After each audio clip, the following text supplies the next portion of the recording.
ও না এখনো পর্যন্ত বোধহয় ওকে পুতুল ভাবে, তাই জন্য ও না এরকম করে টিপে, আমি বললাম না প্লিজ। বাইরে ভাই মেগাস্টার শাকিব খানের বরবাদ মুভি দেখতে ঢাকায় চলে এসেছেন উপর বাংলার জনপ্রিয় অভিনেত্রী কোয়েল মল্লিক। বিস্তারিত জানতে সম্পূর্ণ ভিডিওটি দেখতে থাকুন। মেগাস্টার শাকিব খানের এই বরবাদ মুভিটি বাংলাদেশে 120টি সিনেমা হল দখল করেছে। অতীতে বাংলাদেশের কোনো নায়ক এরকম রেকর্ড করতে পারেনি, সেটা আমাদের মেগাস্টার শাকিব খান করে দেখিয়েছে।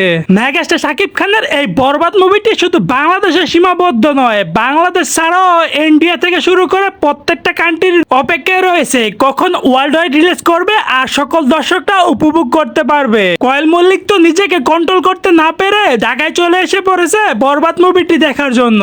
এটাই মেগাস্টার শাকিব খানের পাওয়ার। সো দর্শক, আজকের ভিডিওটা এই পর্যন্তই। কে কে মেগাস্টার শাকিব খানের বরবাদ মুভিটি দেখেছেন আর কেমন লেগেছে আপনাদের মতামতটি কমেন্ট বক্সে জানাবেন। সম্পূর্ণ ভিডিওটি দেখার জন্য অনেক অনেক ধন্যবাদ। চ্যানেলটি সাবস্ক্রাইব করে রাখবেন পরবর্তী ভিডিওর জন্য।